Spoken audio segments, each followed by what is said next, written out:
Terima kasih atas kesempatan yang diberikan. Terima kasih pula Bapak Ibu guru beserta staf telah menyempatkan waktunya untuk mendengarkan atau untuk menyimak hal-hal yang akan saya bagikan. Ini terkait dengan budaya positif yang dapat kita laksanakan di sekolah kita. Sekali lagi, ini saya bermaksud untuk berbagi dengan Bapak Ibu guru sekalian karena saya tidak bisa melakukannya sendiri, tapi untuk membuat sekolah kita menjadi lebih baik lagi, menjadi sekolah yang memiliki budaya positif untuk anak-anak kita, karena sekolah ini adalah rumah kedua bagi mereka.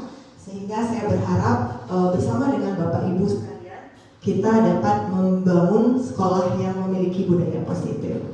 Nah, sebelum lanjut, izinkan saya untuk mengaturkan penganjali umat. Om Swastiastu. Yang terhormat Bapak Kepala Sekolah, yang saya hormati Bapak Ibu guru beserta staf SD Negeri 2 Pendem. Nah, sebelum lanjut kita ke budaya positif itu apa, saya ingin mengajak Bapak Ibu guru semuanya untuk bermain. Jadi kita akan bermain dulu yang pertama ini. Permainan yang pertama, cobalah untuk mencari tahu kata yang tersembunyi. Jadi ini akan berpasangan ya, saya akan cari pasangannya dulu. Pasangannya sebelah-sebelah.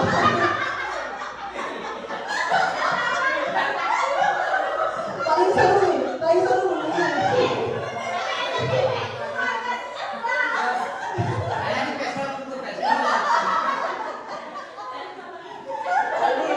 Saling berpasangan ya. Saya akan membisikkan kata yang Bapak Ibu akan jadikan sebagai rahasia. Harus dipegang atau disembunyikan, tidak boleh diberitahu kepada rekannya. Kalau seandainya diberitahu maka akan ada konsekuensinya. Namun kembali lagi kepada Bapak Ibu sekalian. Yang satunya, yang kedua, harus berusaha untuk mencari tahu katanya, entah harus merayu atau apapun, supaya tahu apa kata yang tersembunyi itu. Siap? Jadi yang satu merahasiakannya, yang kedua, pihak kedua harus mencoba untuk mencari tahu apa sih rahasianya. Jelas? Oke, kita mulai bermain ya. Yang mana saya bisikkan nih?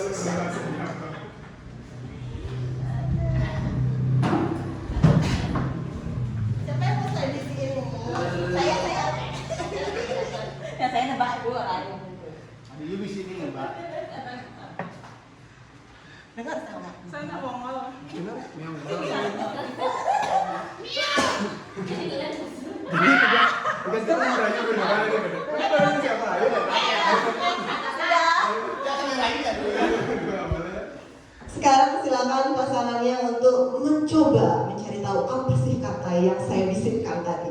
Boleh dirayu-rayu, boleh, atau disogok boleh. Pokoknya berusaha supaya kata itu dapat diketahui ya. Coba silakan, saya beri waktu 2 menit saja. Silakan.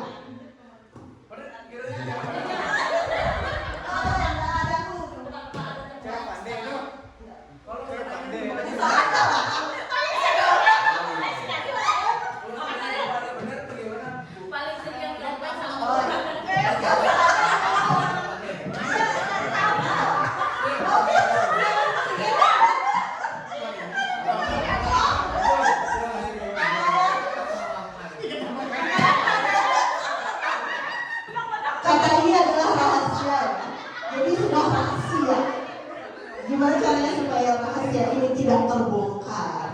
Tapi yang lagi satu, saking keponya, jadi harus mencari tahu ini katanya apa sih?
Baiklah, waktunya sudah habis. Ada yang tahu kata yang tersembunyi?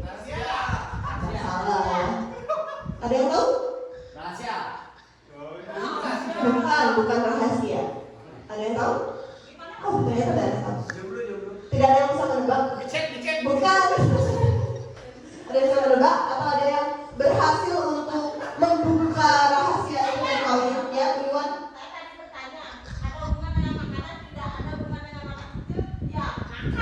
Oh, benar kan katanya adalah nakal. Kelompok B.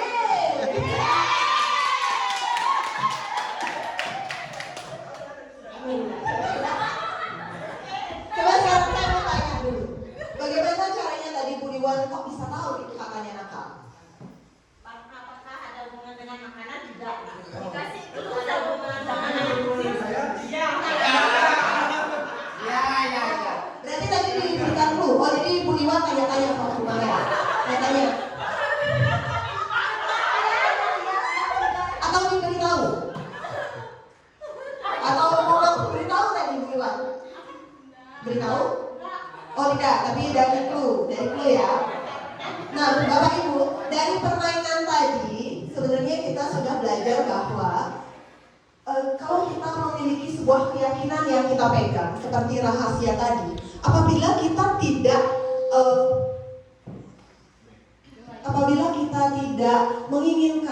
menginginkan dari diri kita sendiri agar orang lain tahu, maka kita tidak akan membuka mulut kita sedikit pun, ya kan? Tapi apabila kita menginginkan rahasia itu diketahui oleh orang lain, pasti kita memberitahukan kepada orang lain, ya kan? Berarti ini semua, kalau menurut Bapak Ibu, siapa yang mengendalikan diri kita?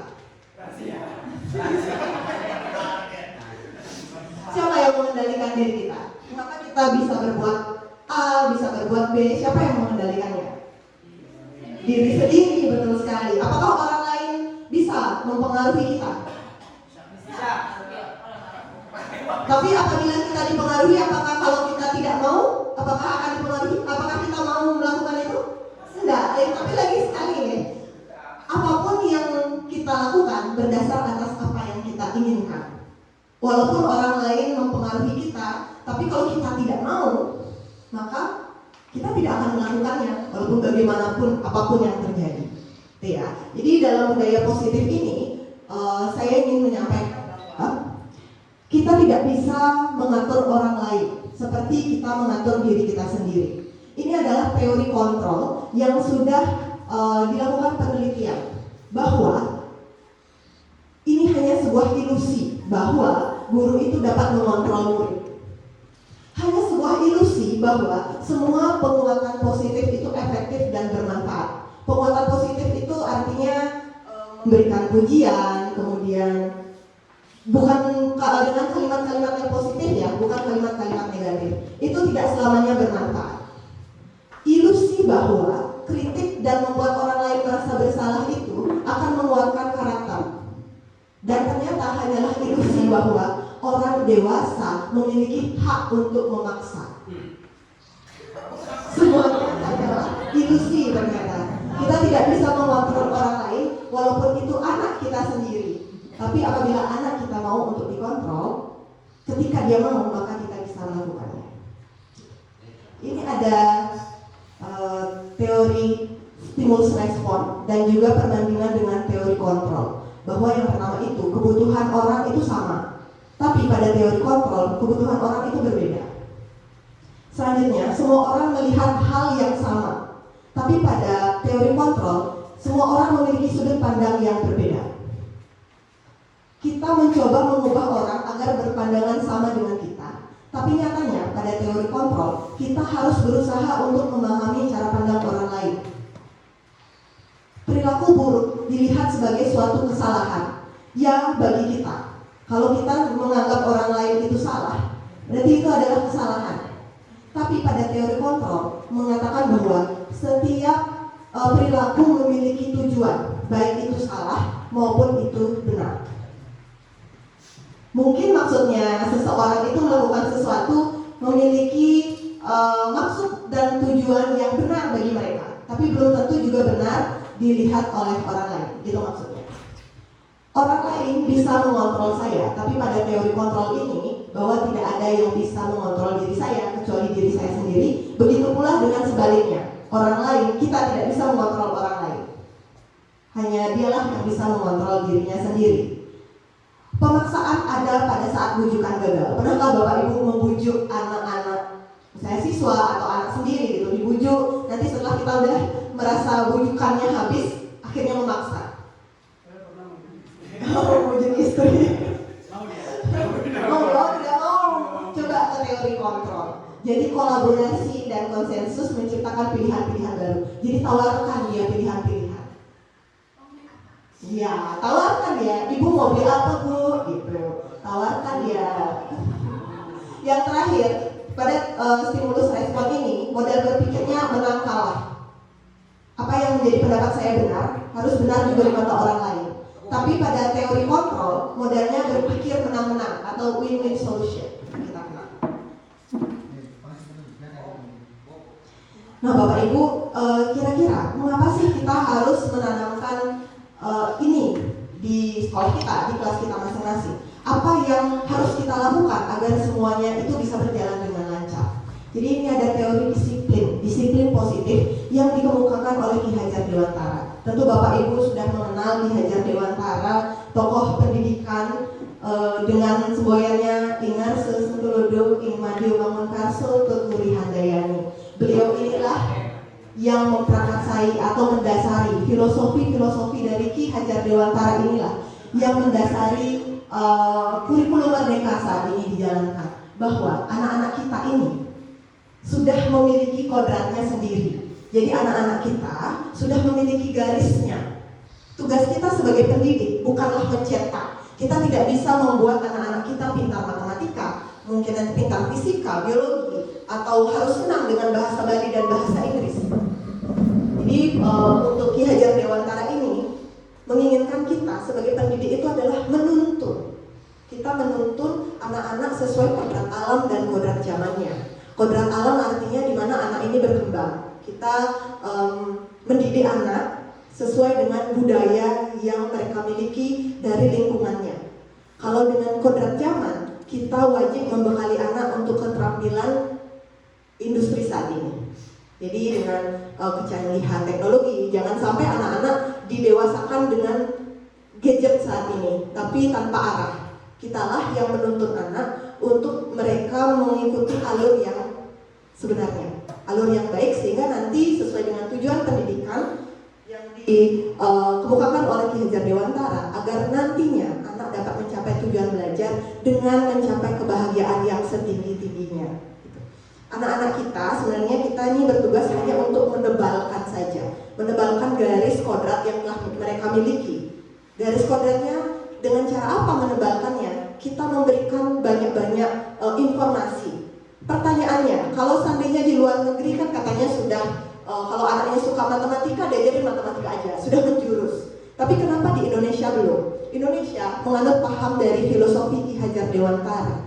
Kita harus menuntun anak dengan memberikan berbagai macam aktivitas. Kita mengenalkan berbagai macam ilmu pengetahuan. Nanti mereka yang memilih mereka mau jadi apa. Apakah mereka mau jadi ilmuwan atau mau jadi seniman? Tugas kita mengenalkannya. Nah, bagaimana lalu anak-anak bisa belajar dengan baik? Seperti yang tadi sudah kita bahas, bahwa yang bisa mengontrol diri kita sendiri hanya diri kita sendiri. Maka yang perlu kita lakukan adalah bagaimana menumbuhkan disiplin positif dari dalam diri. Artinya motivasi intrinsik siswa, bukan motivasi ekstrinsiknya.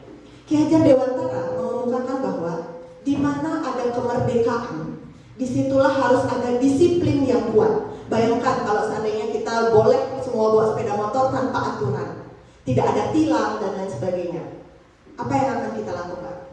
Kalau memang kita ingin diri kita selamat, maka motivasi intrinsik untuk disiplin itu walaupun tanpa lampu merah, tanpa tilang dan lain sebagainya, kita akan tetap mematuhi rambu-rambu apapun yang terjadi. Nah, sungguh pun disiplin itu bersifat self-disiplin, artinya disiplin berasal dari diri kita sendiri. dengan sekeras-kerasnya, tetapi itu sama saja. Sebab jikalau kita tidak cakap melakukan self-disiplin, wajiblah penguasa lain yang mendisiplinkan kita. Dan peraturan demikian itulah harus ada di dalam suasana yang merdeka. Jadi itu kata-kata dari Ki Hajar Dewantara, bahwa disiplin itu haruslah sebenarnya disiplin dari diri anak-anak sendiri, dari diri mereka masing-masing, bukan karena kita yang marah-marah atau setiap hari harus mengingatkan. Lalu bagaimana mereka termotivasi untuk berperilaku? Sebenarnya ada 3 motivasi perilaku manusia. Yang pertama adalah menghindari ketidaknyamanan atau hukuman. Yang kedua, untuk mendapatkan imbalan atau penghargaan. Dan yang ketiga, menjadi orang yang mereka inginkan dan menghargai diri sendiri dengan nilai-nilai yang mereka percaya. Jika saya tanyakan, mengapa Bapak dan Ibu guru ada di sini setiap pagi, datang tepat waktu, kira-kira motivasinya yang mana? Pertama, kedua, atau ketiga? Apakah takut dengan absensi? Kemudian yang kedua, apakah untuk TPG dan juga gaji? Atau yang ketiga, artinya Bapak Ibu guru menginginkan bahwa saya memang seperti ini dan ingin menjadi contoh bagi anak-anak didik kita. Tidak perlu dijawab, jawab dalam hati saja sebagai refleksi. Nomor 4 tidak ada Bapak, sampai nomor 3.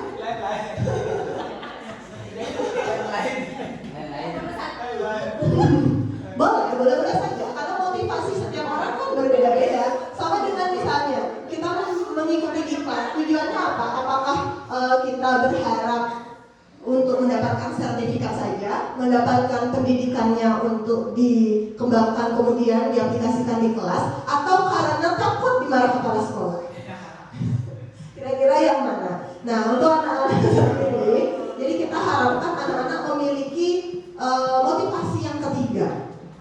Nah, Bapak Ibu, disiplin positif tadi bertujuan agar untuk menanamkan motivasi pada murid-murid, yaitu untuk menjadi orang yang mereka inginkan dan menghargai diri sendiri dengan nilai-nilai yang mereka percaya. Kalau kita saat ini nilai-nilai keyakinan, nilai-nilai kebajikan yang kita tanamkan saat ini, kita kenal dengan profil pelajar Pancasila yang terdiri dari 6 dimensi, yaitu beriman dan bertakwa pada Tuhan Yang Maha Esa, kemudian bergotong royong, berkebinekaan global, mandiri, kreatif, berpikir kritis. Jadi sebenarnya ini ada lagunya. Mungkin Bapak Ibu juga nanti bisa mengajarkan lagu-lagu ini di anak-anak kita, walaupun belum ikut menggunakan kurikulum Merdeka, tapi tidak ada salahnya karena ini tidak jauh beda dengan tepuk PPK. Ya kan, ini ada 6 dimensi yang juga sama dengan dimensi-dimensi pada tepuk PPK. Jadi lagunya, pelajar Pancasila beriman dan bertakwa pada Tuhan Yang Esa dan berakhlak mulia, berkebinekaan, gotong royong, mandiri, kreatif dan bernalar kritis. Jadi anak-anak ingat apa saja yang harus diinternalisasikan dalam diri-dirinya. Keenam dimensi ini nanti ada penjabaran perilaku-perilaku yang sesuai dengan dimensi-dimensi tersebut. Inilah tujuan kita Bapak Ibu, karena kita kan sendiri sudah tahu ya, selain mengembangkan potensi akademik, non-akademik, kita juga wajib untuk mengembangkan nilai-nilai karakter yang berbudi pekerti baik dalam diri anak-anak, sehingga ini akan menjadi bekal bagi mereka selanjutnya. Sekali lagi Bapak Ibu, kita sebagai pendidik ini adalah mengambil tongkat estafet gitu. Jadi bukan sendiri-sendiri, sama seperti kita di sini, kelas 1 nanti akan estafet ke kelas 2. Jadi kita akan sama-sama mengembangkan. Tidak ada murid milik siapa, tapi milik kita semua, walaupun kita tidak menjadi wali kelasnya. Bagaimana kemudian menanamkan keyakinan-keyakinan itu dalam diri anak-anak agar tidak abstrak ya? Kalau anak-anak SD kan masih belum bisa, mereka harus memikirkan tingkah laku ini baik atau tidak, ini benar atau salah. Tapi tugas kita lah yang harus menginformasikan, memberitahu bahwa nilai-nilai ini loh yang harus kalian laksanakan, nilai-nilai ini loh yang harus menjadi kalian perilaku setiap hari. Kalau di kelas 1, kami membentuk atau menyusun keyakinan kelas, Bapak Ibu. Keyakinan kelas ini adalah beberapa perilaku-perilaku yang mereka akan lakukan di setiap harinya, sehingga menjadi kebiasaan dan akan dibawa secara terus-menerus. Ya. Karena kelas 1 belum dapat menuliskan apa yang mereka isi hati mereka, belum bisa mengutarakan dalam bentuk tulisan, maka saya membuat permainan ini dan itu, ini atau itu, this or that. Jadi saya akan memberikan 2 pilihan gambar yang berbeda. Kira-kira yang mana yang mereka inginkan? Apakah kelas yang tertib atau yang tidak tertib? Mereka akan memilih dengan mengacungkan kertas warna. Kalau yang tertib warna merah, kalau yang tidak tertib itu warna biru. Ada beberapa pertanyaan sih, apakah kalian mau kelas kalian bersih atau kelas kalian kotor? Apakah kalian sukanya berbagi atau berebut? Apakah kalian menginginkan orang lain berbicara sopan atau berteriak kepada kalian? Ini dia pilihan mereka. Gini kondisi kelas 1 saat itu, mereka menunjukkan pilihan-pilihan mereka. Kalau biasanya Bapak Ibu di kelas tinggi yang sudah bisa menuliskan, boleh menggunakan post-it warna-warni. Bapak Ibu boleh meminta mereka untuk menuliskan kira-kira di kelas ini kalian mau kelasnya seperti apa. Apa kesepakatan kita, kelas yang bagaimana yang kalian inginkan, ya. Dan terbentuklah keyakinan kelas di kelas 1. Sebenarnya keyakinan kelas itu bersifat abstrak. Nanti akan saya contohkan untuk yang lain. Tapi saya ingin lebih mengerucutkan sikap-sikap apa yang harusnya tumbuh di mereka. Yang pertama, saya menginginkan anak-anak mengangkat tangan jika ingin berbicara. Ya tahu lah ya, kelas 1 kalau ditanya semua langsung menjawab. Kalau tidak diminta angkat tangan, jadi saya bingung mau dengerin yang mana. Sehingga kesepakatan kami adalah mengangkat tangan jika ingin berbicara, kemudian berbicara dengan sopan, mendengarkan saat orang lain berbicara. Ini sepertinya menjadi PR yang besar bagi kita semuanya, karena melihat bahwa kondisi saat kita memberikan pengumuman di lapangan, banyak anak yang mulai tidak fokus dengan apa yang kita bicarakan gitu. Jadi kita mencoba untuk membuat mereka meyakini dan menyepakati apa yang harus mereka lakukan. Saling berbagi, saling menghormati, dan menjaga kebersihan serta kerapian kelas. Bapak Ibu guru yang lain bisa membuat keyakinan kelas seperti ini. Jadi keyakinan kelas itu bersifat abstrak. Biasanya tidak terlalu menjurus pada perilaku yang seperti tadi kelas 1 buat. Dapat seperti ini, setiap anggota kelas perlu belajar. Jadi dijelaskan kalau setiap anggota kelas perlu belajar, kira-kira kita harus bagaimana ya bersikap. Misalnya tidak ribut saat temannya sedang belajar, atau saat mengerjakan tugas kita harus ikut bukannya ngobrol. Jadi lebih dijelaskan dalam perilaku-perilaku yang kita kenal dengan diagram Y, diagram Y. Jadi apa yang terdengar, gitu misalnya mengucapkan salam, berbicara yang sopan, itu apa yang kita dengar. Apa yang terlihat itu bisa dengan ekspresi, atau misalnya dengan membantu atau berempati dengan orang lain. Kalau berperilaku misalnya mengucapkan salam, itu langkah-langkah atau perilaku-perilaku yang lebih terperinci dapat dijelaskan dengan diagram Y. Nanti keyakinan kelasnya dapat dibuat secara abstrak seperti itu. Boleh, nanti Bapak Ibu bisa mengemas sendiri di kelasnya masing-masing. Karena kalau saya sendiri pun lebih merasa lebih aman kalau anak-anak memiliki keyakinan. Jadi anak-anak tahu apa yang benar, apa yang salah, apa yang harus diperbuat di kelas, apa yang tidak boleh diperbuat di kelas.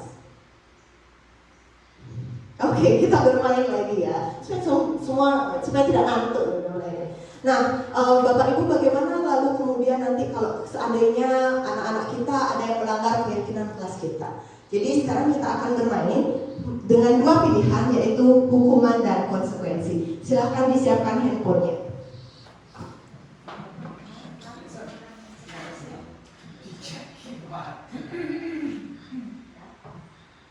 Silakan masuk. Silakan di kahoot.id. Kahoot ya. Kahoot. Udah speaker. Ya good. Ya.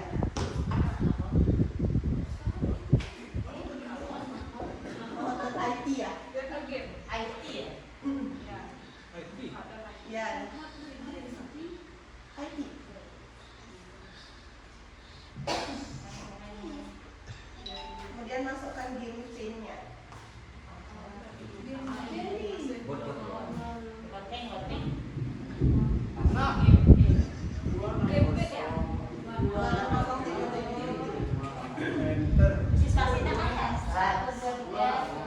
Siswasinya kan ya? 260 kali 5. Enter sekarang apa lagi? Ya, kita sekarang saya enter ya. Setelah masuk nanti silakan di enter. Tulis nama. Bebas kalian. Bebas namanya. Apa namanya? Ini awal dipakai Bu.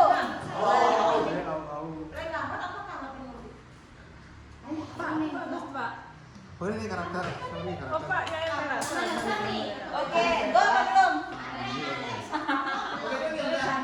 Nah, ada alias kita ada au ada Udah oke gue udah dia. Oke gue ya. Itu ada karakternya. Gamenya belum dimasukin belum?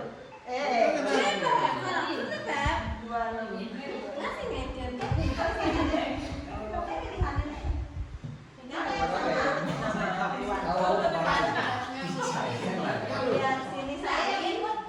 Ayo Pak.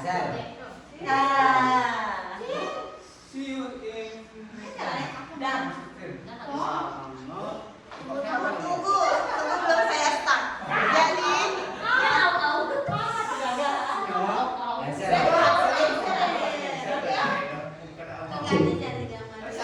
kalian tuh siapa?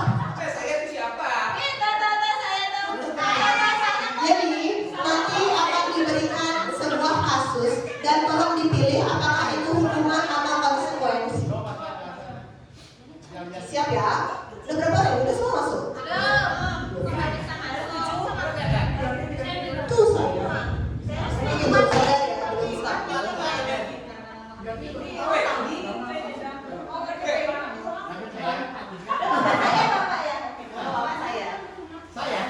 Ibu, sudah semua 1, 2, 3, 4, 5, 6, 7, 8, 9. Satu. Bu, ini ngomong belum? Apa?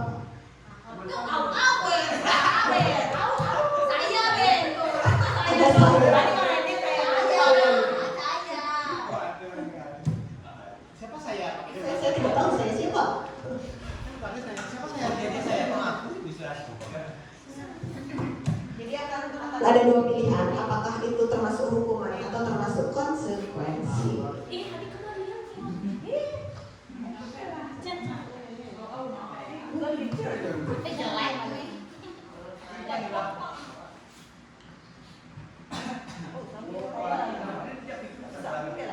Kita main bersama ya. Kita jawab bersama Ibu Ratna. Oke, kita mulai ya Bapak Ibu ya. Hukuman. Silakan dipilih hukuman atau konsekuensi. Perhatikan di layar. Nanti di HP hanya ada pilihan saja. Menulis 100 kali dalam buku kalimat saya tidak akan terlambat lagi karena datang terlambat. Apakah merah konsekuensi atau biru hukuman? Ayo, 3, 2, 1.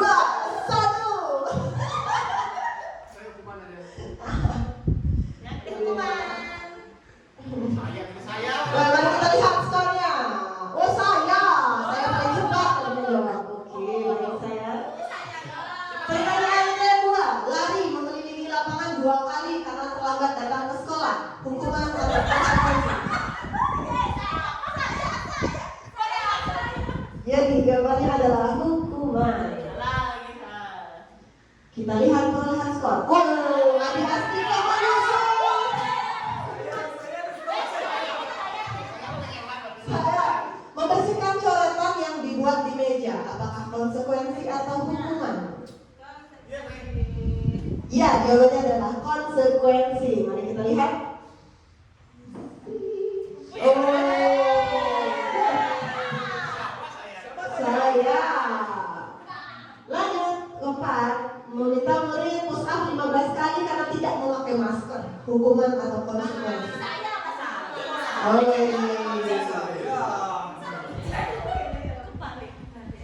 kita lihat. Ayo.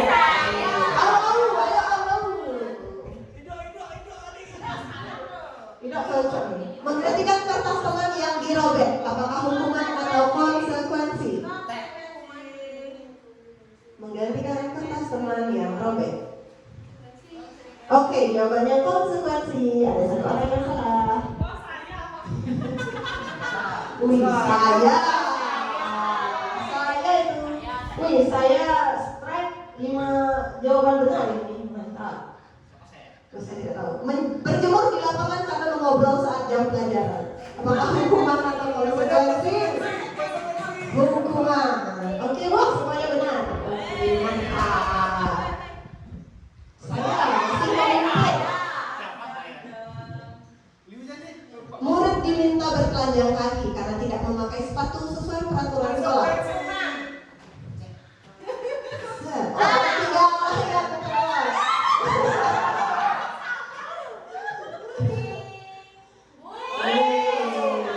Masih memimpin saya. Pertanyaan ke-8.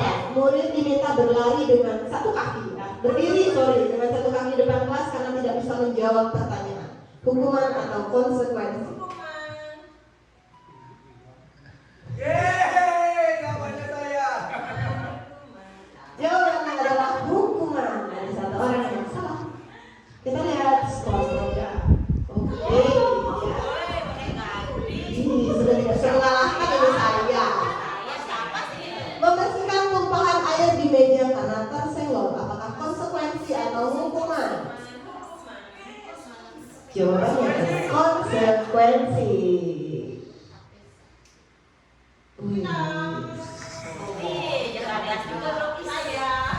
Kehilangan 10 menit jam istirahat untuk mengerjakan tugas karena mengobrol sehingga tugas tidak selesai. Apakah hukuman atau konsekuensi?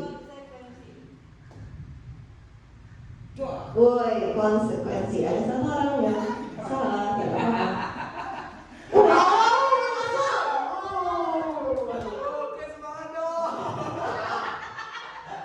Duduk di pinggir lapangan, tidak diizinkan bermain karena mencederai teman.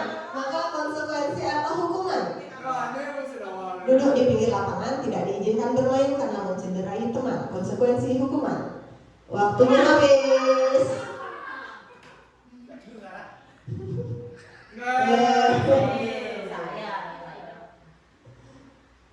Tinggal di kelas selama 15 menit karena terlambat masuk kelas selama 15 menit. Konsekuensi atau hukuman? Ya, itu adalah konsekuensi. Oh, sampai 3 tahun.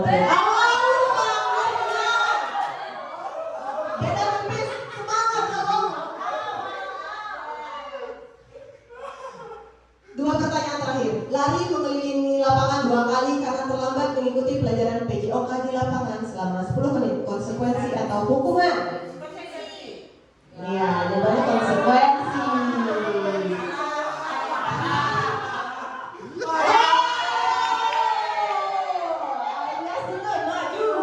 Pertanyaan terakhir. Membersihkan WC sekolah karena mematahkan pensil teman. Hukuman atau konsekuensi? Oke, itu adalah hukuman. Baik, kita lihat ya. Kita lihat podiumnya.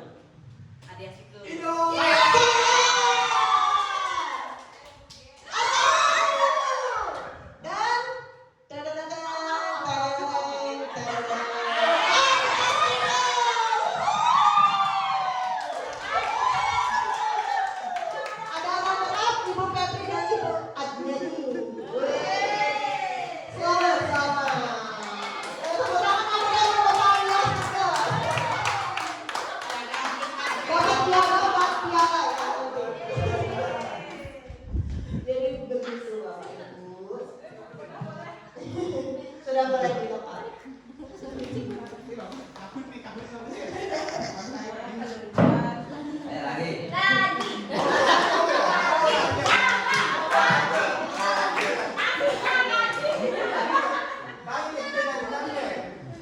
Bagaimana perasaannya? Kita refleksi dulu. Bagaimana perasaannya setelah mengikuti game kamu tadi?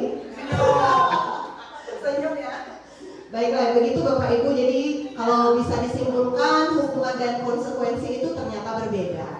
Dari yang tadi sudah kita ikut dalam permainan tadi, kalau Bapak Ibu perhatikan, ada perbedaan hukuman dengan konsekuensi. Kalau hukuman itu bersifat tidak terencana atau tiba-tiba, hanya satu arah, artinya guru sebagai pemberi hukuman dan murid akan menerima. Hukuman ini bisa berupa fisik, bisa juga berupa kata-kata. Biasanya ini akan membuat anak-anak terluka atau anak-anak menjadi marah dan membenci. Konsekuensi sudah terencana namun tetap membuat ketidaknyamanan pada dalam jangka pendek. Artinya seperti tadi contohnya, anak-anak seperti sudah tahu kalau saya melakukan hal yang salah akan seperti ini kejadiannya. Kalau saya merobek buku teman, berarti saya harus mengganti buku teman saya. Bukan kalau murid merobek buku teman malah disuruh lari keliling lapangan gitu. Jadi kalau hukuman kadangkala berupa fisik dan tidak berhubungan dengan kesalahan yang dilakukan, tapi kalau konsekuensi itu seperti tanggung jawab apa yang dia lakukan, maka mereka akan mendapatkan ganjaran yang sesuai gitu kurang lebih. Jadi kalau menurut Bapak Ibu, apakah hukuman dan konsekuensi ini sesuai apabila ada anak yang melanggar atau tidak sesuai dengan keyakinan kelas yang telah dibuat? Kira-kira apakah boleh dilakukan hukuman maupun konsekuensi ini? Bisa? Kalau menurut Bapak gimana? Boleh dijabarkan sedikit pendapatnya? Baik, kalau menurut penjelasan tadi ya, pengertian konsekuensi dan hukuman, sepertinya untuk mendisiplinkan tadi perlu sih diberikan konsekuensi lah, kalau hukuman terlalu ekstrim, mungkin konsekuensi, yang penting konsekuensinya itu sudah disepakati sebelumnya. Terima kasih Bapak, karena benar sekali ya, konsekuensi masih bisa dilakukan, namun harus tetap manusiawi dan melihat kondisi anak. Kemudian ada juga selain hukuman dan konsekuensi, bagaimana dengan penghargaan?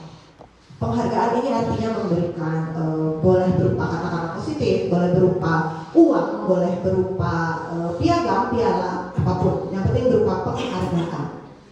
Penghargaan Bapak Ibu, karena setelah dilakukan riset, ada 8 hal yang akan diakibatkan oleh penghargaan. Yang pertama, ada pengaruh jangka pendek dan jangka panjang. Apabila seseorang diberikan penghargaan ketika dia melakukan sesuatu hal kebaikan, mungkin dia akan melakukannya terus-menerus, tapi hanya akan berlaku pendek.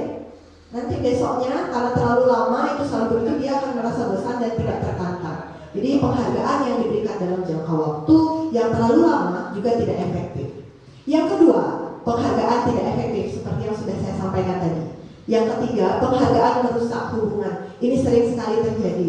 Misalnya, kita terlalu memuji si A yang selalu juara 1 kita puji, atau misalnya dengan kata-kata contoh dong yang ini juara 1 terus, yang lain bagaimana? Sedangkan kita tahu juara 1 itu cuma 1 orang, tidak bisa 30 orang jadi juara 1, gitu ya.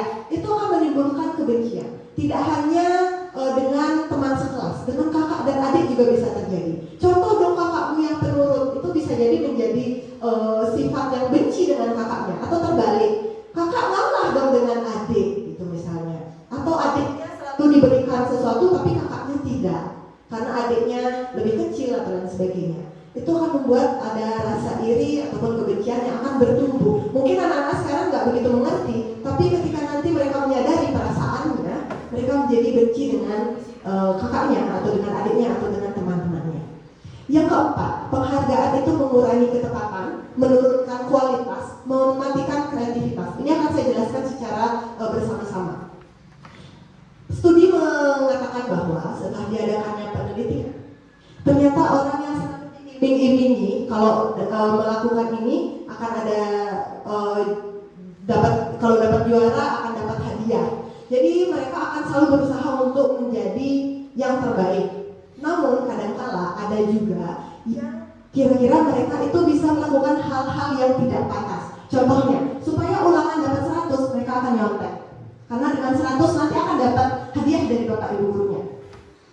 Tapi pada orang-orang yang tidak diiming-imingi penghargaan, mereka akan terus bertumbuh. Yang ketujuh, penghargaan itu menghukum. Ini yang pernah saya sampaikan. Penghargaan itu menghukum bagi mereka yang tidak bisa. Misalnya cepat-cepatan jawab boleh pulang. Itu merupakan hukuman bagi mereka yang bisa menjawab. Namun, apabila kita dapat memberikan penghargaan di waktu yang tepat, contohnya, ketika seorang anak bisa membaca, ada binar-binar atau aku bisa baca, kemudian kita memberikan penghargaan, boleh dengan kata-kata, wah kamu ternyata bisa, kalau ini saja kamu bisa, nanti kamu akan bisa. Di waktu yang tepat kita berikan, maka penghargaan akan menjadi motivasi bagi dirinya. Jadi akan muncul motivasi intrinsik. Itu untuk penghargaan. Nah, yang keempat ada istilah restitusi. Restitusi ini adalah proses menciptakan kondisi bagi murid untuk memperbaiki kesalahannya sehingga mereka dapat kembali ke kelompoknya dengan karakter yang lebih kuat.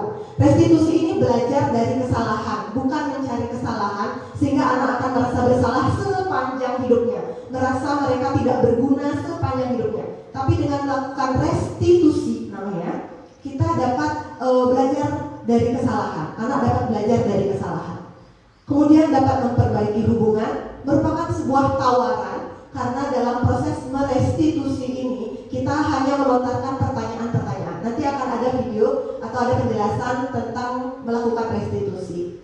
Kemudian restitusi membuat kita melihat ke dalam diri kita, mencari kebutuhan dasar, cara yang terbaik, fokus pada karakter, menguatkan, fokus pada solusi, bukan apa yang terjadi, tapi apa solusinya, dan mengembalikan kepada kelompok. Jadi jangan sampai anak-anak yang misalnya berbuat salah dipisahkan dari kelompok yang lain, tapi dilakukan restitusi kemudian dikembalikan lagi ke kelompoknya. Nah, Bapak Ibu sekalian, apa yang mendasari mereka melakukan sesuatu, baik itu positif maupun negatif? Ternyata mereka sedang memenuhi kebutuhan dasarnya sebagai manusia. Kebutuhan dasar yang pertama adalah bertahan untuk hidup. Sama seperti kita, sebagai manusia, kita pasti bertahan untuk hidup ya. Nah, ini ada kasus, ada Bu Ambar, ada seorang anak namanya Doni. Dia sering meminta makanan temannya, sehingga temannya itu merasa kesal. Kira-kira kebutuhan dasar yang mana yang mereka penuhi, yang ingin Doni penuhi? Ini dia penjelasannya. Jika Doni mencoba untuk meminta makanan karena dia belum makan, tidak dibekali oleh bapak atau ibunya, berarti dia sedang mencoba untuk mempertahankan hidup. Apabila Doni hanya meminta perhatian karena dia senang ya kalau dilaporin ke ibu gurunya, artinya ibu gurunya kan perhatian sama Doni, berarti dia sedang mencari kasih sayang dan rasa diterima. Nah, apabila seandainya Doni itu merasa diri adalah penguasa, dia pemimpin, ingin semua tunduk padanya, jadi dia bisa mengambil makanan seenaknya, maka dia mencoba untuk memenuhi akan penguasaannya atau kemampuannya. Selanjutnya, apabila Doni hanya bersenang-senang, hanya dia merasa suka saja, itu karena dia ingin bebas, dia memenuhi rasa kebebasannya. Selanjutnya yang terakhir, karena dia senang melihat teman-temannya mungkin saat cemberut itu menurutnya dia lucu gitu. Itu berarti dia sedang memenuhi kebutuhan atas kesenangannya. Jadi kita harus berpikir berdasarkan 5 kebutuhan dasar sebagai manusia. Mengapa sih kira-kira anak kok melakukan hal begini nih? Jadi perlu ditanya apa kebutuhan yang mereka tidak penuhi dan coba mereka penuhi sendiri.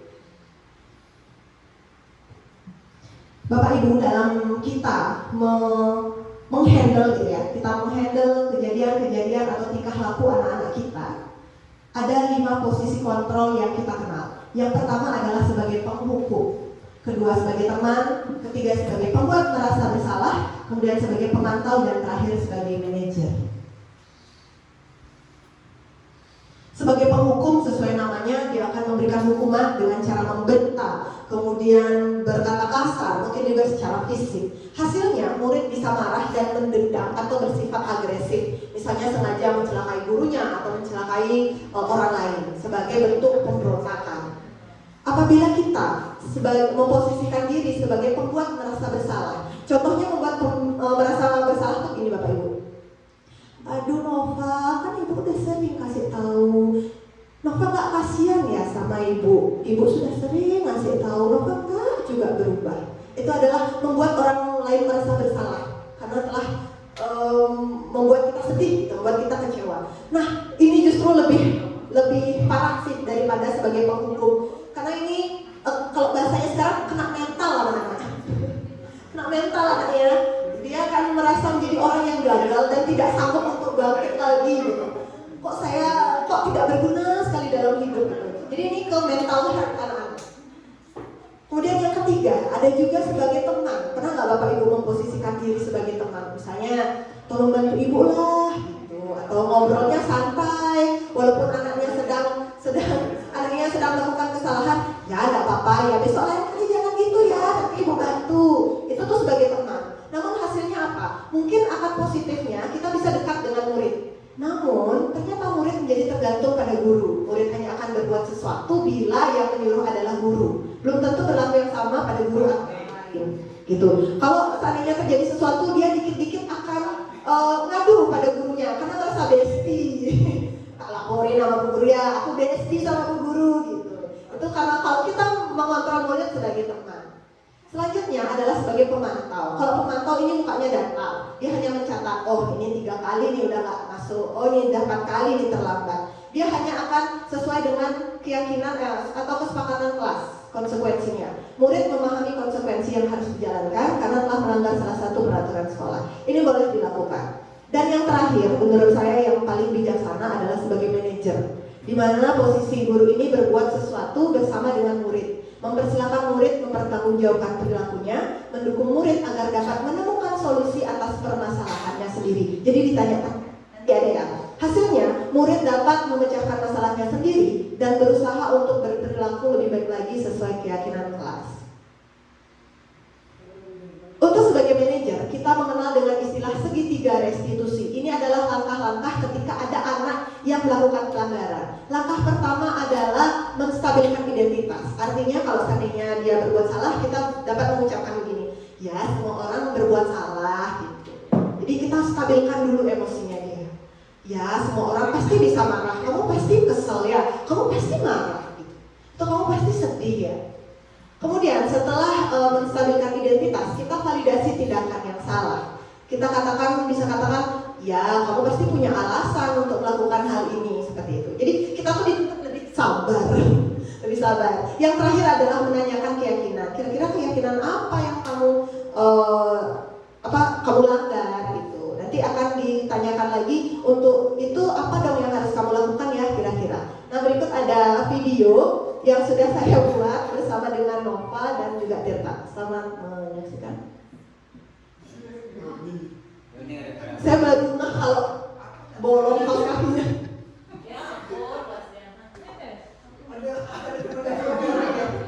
Oke, jadi yang pertama saya akan menghampiri siswa yang terlambat. Kemudian saya akan menanyakan bagaimana kabarnya dan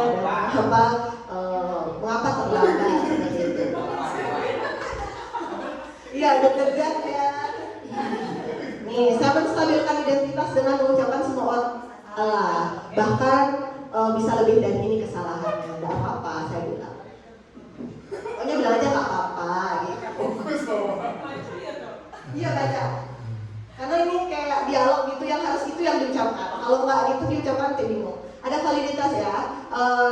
Jadi kita tuh memvalidasi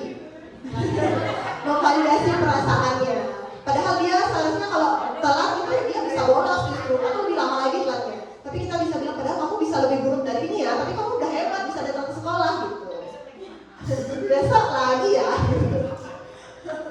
Terus saya menanyakan keyakinan. Ingat keyakinan kelas yang telah dibuat. Nova jawab ya Bu, kita harus saya lupa. Gitu. Jadi ada keyakinan kelas yang kemudian kita tanyakan. Terus kita nanya gimana kira-kira supaya Nova besok tidak terlambat lagi. Nova jawab, oh saya akan tidur lebih awal atau tidak main game sampai malam gitu dia jawab. Terus saya nanya lagi apakah besok akan terlambat lagi atau enggak gitu. Kalau besok ada enggak yang kira-kira membuat Nova bisa terlambat? Nova jawab tidak. Terus gimana dong ini udah telat 10 menit, dia bersedia untuk saat jam istirahat untuk mengejar ketertinggalan. Sekarang saya di sini sebagai guru piket ceritanya. Jadi nanti saya antarkan Nova ke kelasnya Bu Ayu. Salah kelasnya Bu Ayu. Ya maaf. Gitu. Saya sebagai guru piket salah. Jadi tidak dengan berkeliling lapangan atau dengan hukuman-hukuman lainnya, sehingga dengan begitu anak dapat merasa nyaman. Namun tidak mau mengulangi lagi. Ini kasus pertama. Kasus kedua ada tidak mengerjakan PR di kelas yang sama juga.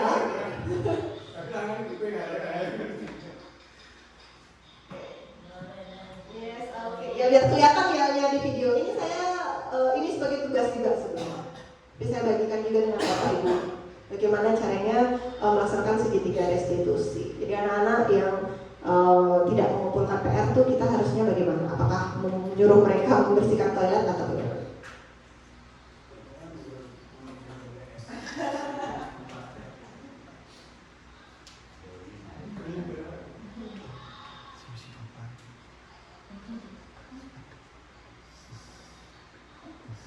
Ini saya setting Tirta yang tidak membuat tugas, tidak membawa PR. Jadi sekarang mereka akan mengumpulkan, namun hanya Tirta yang tidak mengumpulkan PR. Setelah ditanya, katanya dia lupa mengerjakan PR karena harus menjaga adiknya, karena bapak ibunya bekerja.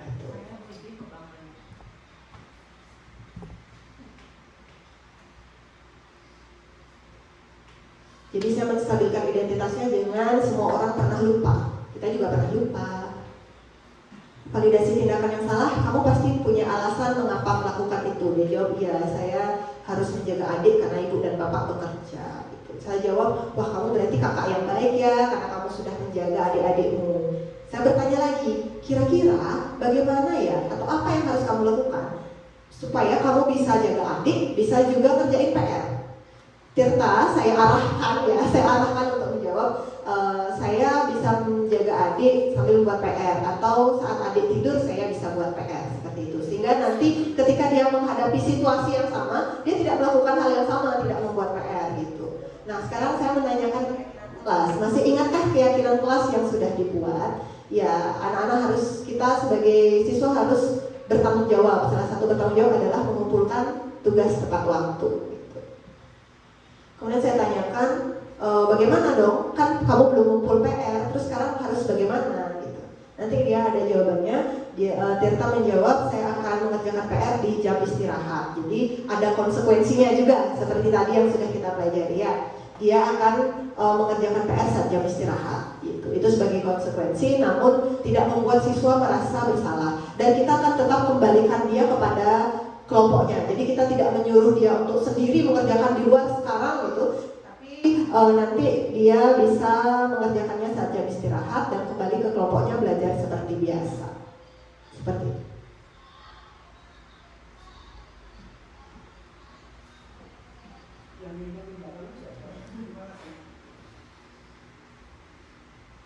Nah, itu saja Bapak Ibu yang dapat saya sampaikan. Sebagai penutup saya ingin mengajak Bapak Ibu sekalian, ayo kita bekerja bersama, karena ini adalah tongkat estafet gitu. Saya sih mengharapkan Bapak Ibu sudah memiliki gambaran mengenai bersikap yang positif agar sekolah kita memang benar-benar menjadi sekolah yang ramah anak, gitu. Bukan menjadikan anak-anak merasa di penjara harus melakukan ini dan itu tapi tidak tahu alasannya untuk apa. Saya berharap Bapak Ibu selain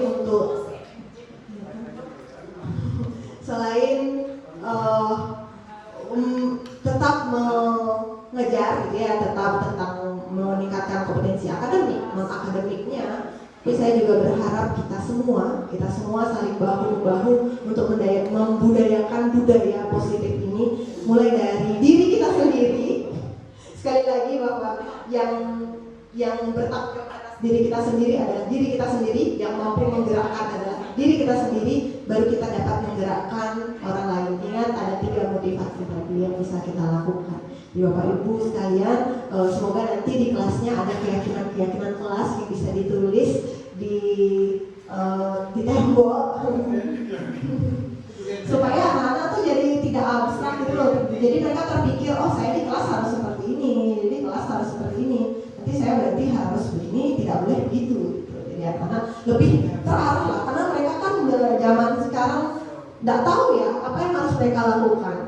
Apakah ternyata sudah melakukan ini awalnya sudah melakukan itu ternyata udah dihukum aja, tapi mereka nggak tahu nilai-nilai apa yang harusnya diinternalisasikan dalam diri mereka. Sekian yang dapat saya sampaikan, mungkin dari Bapak Ibu ada pertanyaan atau tambahan, mungkin ada kasus di kelasnya mungkin yang juga bisa kita sama-sama pecahkan di sini. Karena sekali lagi ini adalah milik kita bersama, ini adalah tongkat estafet kita bersama, bukan lari sprint sendiri-sendiri, tapi ini adalah tongkat estafet. Sekian dari saya, terima kasih Bu atas perhatiannya, terima kasih banyak sudah meluangkan waktu dan ikut bermain bersama saya di sini. Akhir kata saya tutup dengan para Santi, Om Santi, Santi, Santi Om. Mungkin ada yang mau bertanya?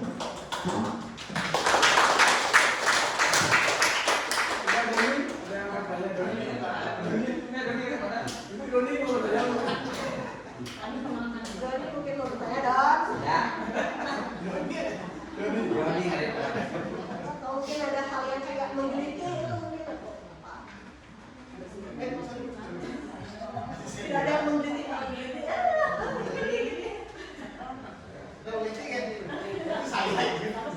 Keren ya?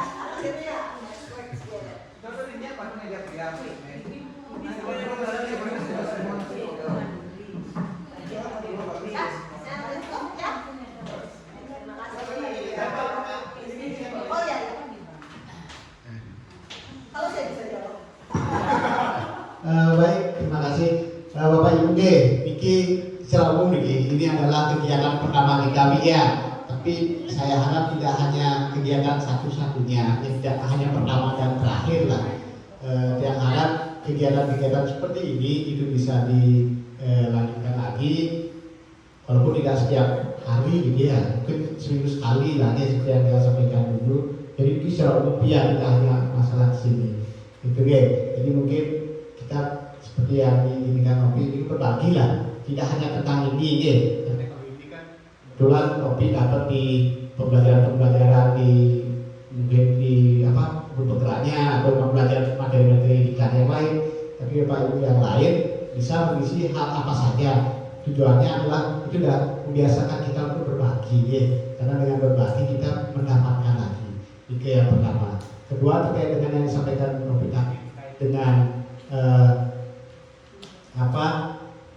yang penting rasanya bagi dia yang tadi mungkin semua kelas membuat semacam kesepakatan kelas apa namanya itu keyakinan kelas. Nanti mungkin setelah ulangan lah, karena sekarang fokus ulangan, setelah ini ada di semester depan, marilah kita sama-sama buat semacam kesepakatan kelas sehingga anak-anak tahu apa saja yang boleh dan tidak. Ada kesepakatan lah, jadi ada dasar, tidak hanya tanpa bikin sekolah yang secara umum. Nanti di semester depan nanti bisa dibuat kesepakatannya. Di samping juga seperti yang disampaikan Opi tadi, bahwa posisi kita jadi guru bisa macam-macam, bisa kadang-kadang jadi teman pun apa-apa sebenarnya. Kalau belum bisa jadi manajer, ya kadang-kadang bisa jadi penghukum pun bisa dalam batas-batas tertentu. Jadi misalkan asalkan jangan terus-terusan jadi penghukum gitu misalnya, ya otomatis respect anak-anak akan berkurang, paling takut pas akhir ya. Kemudian kita mengerti bisa seiring layak ya, karena kan seperti ini yang anak lagi anak zaman sekarang. Mungkin itu saja dari saya. Jangan sabar, terima kasih yang sebesar-besarnya atas pembelajaran hari ini, atas berbaginya hari ini. Jadi semoga sekali lagi tidak hanya satu kali ini aja untuk bisa berbagi, ya dengan kesempatan apa yang didapatkan di program guru penggerak. Jadi kita yang guru masih belum penggerak, masih agak terdiam. Kan penggerak terdiam ya. Yang penggerak, yang masih belum ikut ini biar tahu juga ilmu apa rasanya yang esensial lah, yang penting, yang rasanya perlu kita diketahui oleh teman-teman guru yang lain, bisa kita berbagi gitu kalau perlu setiap seminggu sekali kita adakan seperti inilah itu misalnya, sehingga apa yang Opi dapat bisa minimal diketahui oleh teman-teman, punya pengalaman, jadi bertahap mungkin bisa diterapkan di kelas sehingga ke depan sekolah tidak hanya jadi tempat anak-anak biar lulus, biar naik kelas gitu ya, biar di tempat yang menyenangkan lah untuk anak-anak. Sekian dari dia, terima kasih.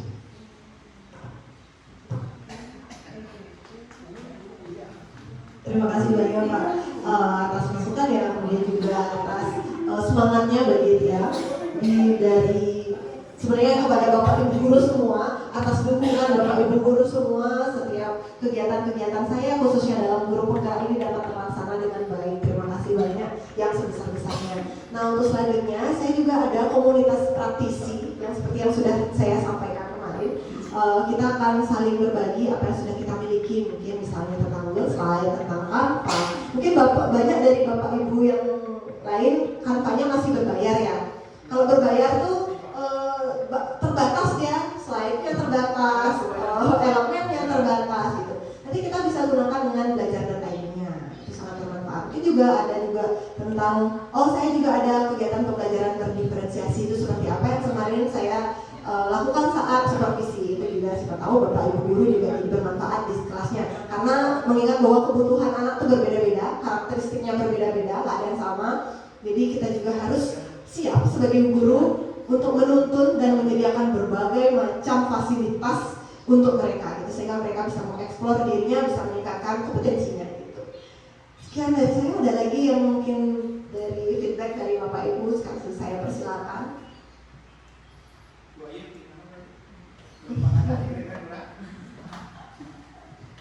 Itu saja nih. Lagi ya, itu saja. Terima kasih sekali lagi, terima kasih banyak karena sudah menyempatkan waktunya untuk mendengarkan celotehan saya. Saya ingin sekali berbagi tentang budaya positif yang dapat kita laksanakan di sekolah. Sekali lagi, apabila ada hal-hal yang kurang berkenan, saya mohon maaf. Untuk hari ini, mari kita foto bersama dulu ya.